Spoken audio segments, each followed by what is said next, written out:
I'm Ronnie, and you're listening to Clean With Me, the podcast where I walk you through cleaning your house step by step. Thanks for joining me. This episode is part of a deep cleaning series I'm doing to help you prepare for the upcoming holidays. It's time to gear up for our cleaning session. In this cleaning session, I want you to either focus on your front porch, your back patio, and possibly the blinds in your main living area.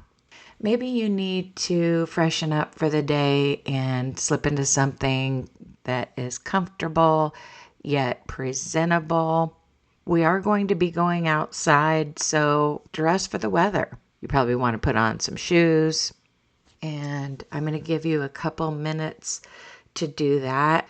By the way, I'm also releasing a bonus episode today about deep cleaning your oven. I'm going to cover a few different methods. I'm going to talk about my own experiences. I've got stories. And during that episode, you're basically going to start the process of cleaning your oven. So if you haven't already subscribed to bonus episodes, now's the time to do that, because some of these deep cleaning episodes are going to be for paid subscribers only. I realize that I'm talking to people in all different stages of life, but some of you are so overwhelmed by the inside of your house that you're not getting outside enough during your cleaning sessions. Maybe you feel like the outside of your house is your husband's responsibility because, he typically handles that. And, it might be that he's the one who mows the lawn or something, but is he really getting your front porch company ready?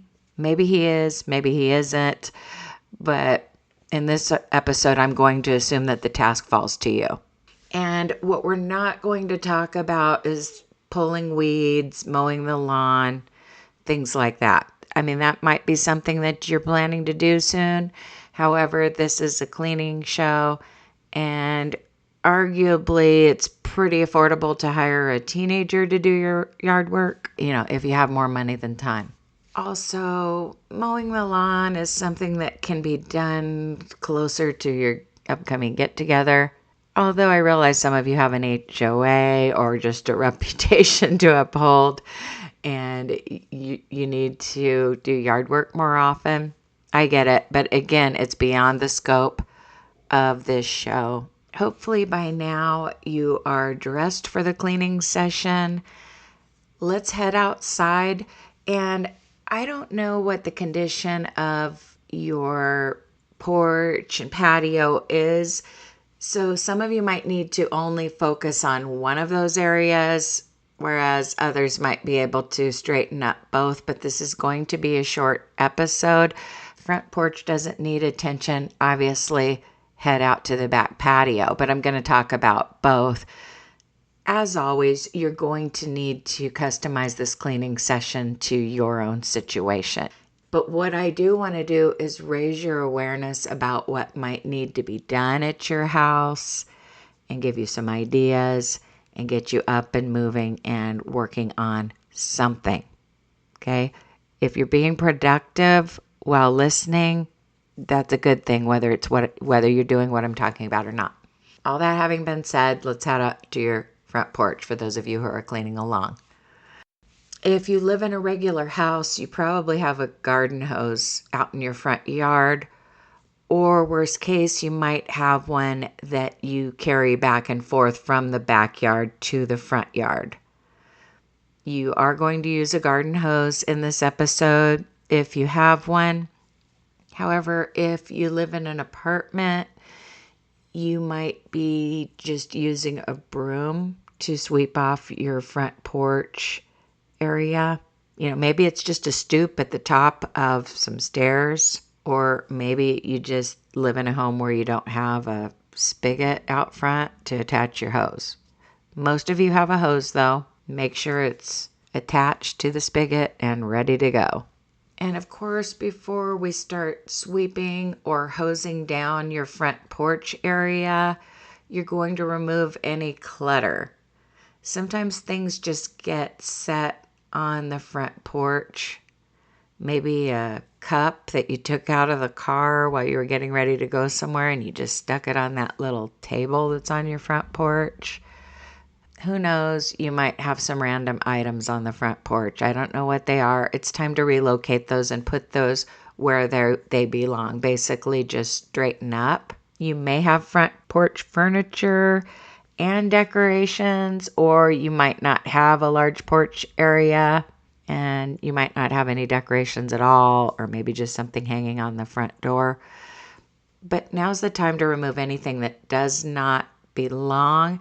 And if you have anything that can't get wet, maybe you have a covered porch, you might need to set some things aside. Okay? Usually things you store outside can get a little wet. But while you're kind of straightening up your front porch, I'll just talk about what my front porch looks like right now. I have an outdoor scarecrow. I have a rocking chair and a little table beside it where someone could put their drink. It's just a single rocking chair. For a while, I had 2 chairs out there that I put on either side of the little table, but I moved those to the backyard, and there's just a single rocking chair and a little table. Kind of the constant as far as decorations is a vertical sign that says gather. It's not specific to any season. I have seen those vertical signs where they're reversible, where you can flip it over and then the back of it says something Christmassy and then the front of it is just welcome or gather or something like that. So those dual purpose ones are nice. Mine just says gather. That's the constant that I keep out all the time. And then I change what is on my front door, like where you would put a wreath maybe at Christmas. I put different things there seasonally. And then I often just set something on the porch. I often set something on the little table. And then I often set something inside of the skinny window that's next to my front door, like on the inside of my house, but you can see it from the outside. So anyway, and I'm pretty minimalist. I can't afford to get a lot of decorations right now. I'm just working with what I have. But I have a large scarecrow doll thing that's just kind of propped up, against the house. Looks cute. Looks like it's standing by itself, but it's not. And then there's a little miniature scarecrow inside of the window. So I guess that's kind of my fall theme. And then I have a little door hanger that, in kind of that wreath position that is another vertical sign, but smaller. It says welcome and it has an orange fall leaf. And then I have a cloth pumpkin that's kind of a striped fabric. It's a white background with kind of an orange or gold print and, like a little stuffed pumpkin. And that is sitting on the little table. Sometimes I put a candle there.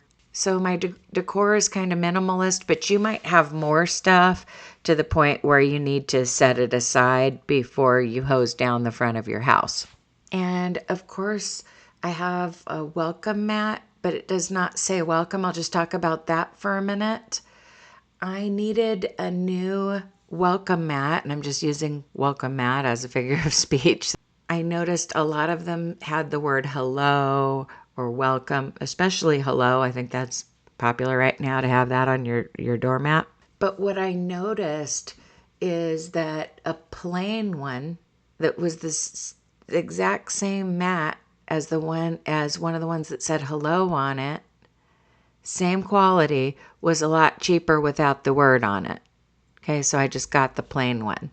I've already got 2 readable signs. I've got gather and I've got welcome right now. So there's no need for the mat to say anything. I'm not saying don't buy a mat that says something. I'm just throwing it out there as a money-saving tip. If while you're cleaning up your front porch, you're thinking you need to buy a couple things to spruce it up, a new mat might be one of them. And I'm just saying a plain one is cheaper. And if you've already got decorations, you might not need a mat that costs twice as much because it has a word on it. Just an idea for those of you who like my money-saving tips. once your front porch area is straightened up and cleared off, I want you to hose it down. I'm not just talking about hosing down the concrete or wooden deck to get the dirt and debris off of it, although that is a big part of it. And I don't love sweeping, so I like to let the water do the work as far as, sweeping off the front porch and the walkway. But you're also going to spray the exterior of your front windows, your door. You're going to aim up where there might be cobwebs and such. You're cleaning basically the side of your house, whether it's siding, painted wood, stucco, brick. You're hosing it down. You're just hosing down your front porch area. Okay? And a lot of times your window could be dirty, could be so dirty that, cleaning it with a glass cleaner and a microfiber cloth isn't really going to cut it. Power washing it with the hose first can definitely help with that. So those are the steps for cleaning your front porch area. Let's talk a little bit about a back patio if you have one. I realize you might be in an apartment with just a little deck. Maybe you just need to sweep up some leaves into a dustpan or something because you can't sweep them, down to where they fall on the people downstairs or something if you're upstairs. But for those of you who have a backyard, same thing kind of applies. You're straightening up the patio. There might be more clutter in the back because, you felt like it was okay to just stick things out there. So, maybe you need to get a large trash bag and start throwing away trash. Maybe you need to just move some items. Maybe you have like a full-blown junk pile on one of your side yards. Okay? A quick way to prepare for company is to put all the junk on one side of your house if you have a side yard area. And then maybe you and your spouse can do a dump run next weekend and take some of that junk to the landfill. Or if you're like us, you might burn some of it in the fire pit later when you feel like having a fire. But let's remove anything unsightly off of the patio and at least out of the line of vision. And there are probably some items you can throw away. And then the same thing applies. You could either sweep or you can hose down the patio. I'm a fan of hosing it down. And then if you're like me and you have sliding glass doors on the back of your house and you have dogs, those doors could have a lot of muddy footprints. And, they're not going to get clean with just Windex and a microfiber cloth. They need to be washed before you clean them in the usual way. Maybe you need to take some dish soap and a rag after hosing them down and scrub them a little bit. Or maybe you have one of those tools, like when my husband washes his truck, he has a brush on a handle that he uses. It's kind of a soft brush for washing the car. I sometimes grab that to scrub the outside of my sliding glass door after I've gotten it wet. I use some dish soap and clean that. And then you can hose it off again to rinse off the dish soap. Then it will be ready to clean with your glass cleaner and microfiber cloth. And if you've been listening to my show for a while, you know that when I clean up my large bathroom mirror, I attach a microfiber cloth to the Swiffer mop. But of course, you could attach it to another type of mop with rubber bands. I spray the glass cleaner on that mirror and then basically mop the mirror. Same thing can be done to exterior windows after you've at least hosed them down or washed the mud off of them. And your exterior windows might not be that dirty, but when you have pets or you live in an area that has dust storms, sometimes you need to wash the window in a different way before you clean it with glass cleaner. So if you've got work to be done on your back patio, now's the time. Your guests are probably going to see your back patio. Even if it's cold weather, you might want to open up your curtains or blinds and let some light into your house. And typically people will kind of walk to that back window or that sliding glass door and look out into your backyard even if it's just out of curiosity or maybe to admire your dog. Another thing I'm going to talk about here, and you might not have time to do it during the episode, but I wanted to bring it up. My husband recently, and he uses different products and different methods when he cleans. But while I was cleaning the oven to kind of prepare for my oven cleaning episode, and because I'm doing deep cleaning tasks leading up to the holidays, and that was on my to-do list. But while I was doing that, he started cleaning the blinds. And what he did was he sprayed glass cleaner on them and then just scrubbed them with a rag individually. You can remove your blinds, take them outside and hose them off, or you can do what he did and just, wipe down each slat. And there are a lot of different products that would do the job, but he used glass cleaner and it worked just fine. They look amazing. They're bright white again. Some of the bottom slats had some little, food prints or something from my grandkids when they go to look out the window or whatever, the fingerprints of little kids. But all of the slats needed cleaning, not just the ones that had been touched. Even the ones at the top had, a layer of grimy dust on them.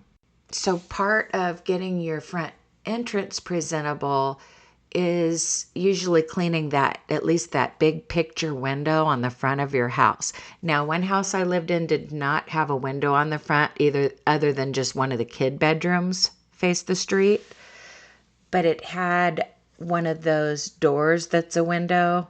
It had a glass door, and it had two doors. I guess you could call the glass door the storm door or whatever. I don't know. But it had two doors. So you would open the inner door and then there would just be a glass door, and that served as the front window. Okay. So whether you have a glass front door or a big picture window on the front of your house, or maybe one or two skinny windows around your front door, or even a little window cut out up near the top of your front door, you want to wash those windows in preparation for your guests. And you also want the inside of your window to look good too. So I wanted to throw that out there about the blinds. You don't have to have some perfect product. You just need to take the time to clean those slats. And there are little blind dusting tools. And there's a video out there somewhere of me dusting my blinds with the little tool where it has kind of like these three little terry cloth fingers that grab the slats. But that's not necessary. You can just use a rag and a cleaning product and just secure the slat in one hand, scrub it with the other. So I wanted to talk about that as a little reminder. Those clean blinds are going to make your house look better from both the inside and the outside. And if you're going to wash the exterior window, you're probably going to wash the interior window. And then that's kind of pointless if your blinds are dirty. So just kind of an extension of cleaning the outside of that window is cleaning the inside of it. But that's not the only set of blinds he cleaned. He also cleaned the blinds on the other two windows that are on another wall of my living room. They're not on the front of the house. He cleaned those too. There's one more window in my living room / entryway, and it's the skinny window by the front door. I have a little curtain there. Sometimes I take the curtain off and wash it. And of course, you're going to want to wipe down your windowsills as well. Okay. But some of you didn't have a lot to do outside, or you want to keep cleaning after the episode. So I definitely wanted to talk about the windows on the front of your house getting cleaned inside and out before your holiday get-togethers. And keep in mind, when you have your holiday get-togethers, there are going to be things you're going to want to do. You're going to want to lightly dust and vacuum the whole house. You're going to want to deep clean your guest bathroom and probably both bathrooms. You're going to clean your kitchen. You're going to sweep and mop the floor. You're going to do all the things. You don't want to have to deal with buildup, on your windows and things like that at the same time, because you're going to run out of time and your house isn't going to be as clean as you wanted if you don't do some of the deep cleaning tasks in advance. Either that or you're going to be overwhelmed and You're going to be grouchy. You're going to be yelling at your family. The guests are going to be here any minute. I want this house to look like nobody lives here. You've all seen those reels where some mom is crashing out. Learned that term from my kids. In my day, if I said I'm going to crash out, it meant I was going to go take a nap or something. But nowadays, crash out, for those of you who don't know, kids are using it to mean lose your temper. Anyway, I hope you got a lot done during this episode. Maybe you need to re-listen to it and do more, because I know it was kind of packed with a lot of information. And, to clean your front porch, back patio, and, your interior blinds, probably going to take a minute. It's probably going to take a little longer. But I hope you got something done and made some progress. I hope I gave you some ideas of deep cleaning tasks to do. This is a series I'm going to be talking about deep cleaning tasks in most episodes leading up to the holidays. In some of those episodes, we're going to be doing those basic day-to-day tasks like washing dishes and, picking up your living room floor, while throwing in a deeper cleaning task that's helping you get ready for the holidays. So if you haven't already done so, please click the plus sign or follow on whichever app you listen on. If you find my show helpful, one way you can thank me without spending a dime is to give me a 5-star rating and positive review on whichever podcast app you listen on. Many of you have already done that, and it is greatly appreciated. But if you want to hear my oven cleaning episode and just get on the full program, you're going to also need to subscribe to the bonus content. And I know not everybody is able to become a financial supporter. However, giving me a positive rating and review doesn't cost you a penny and helps me out immensely. But most importantly, just keep listening. I appreciate each and every one of you. And as always, happy cleaning. I'll talk to you in the next episode.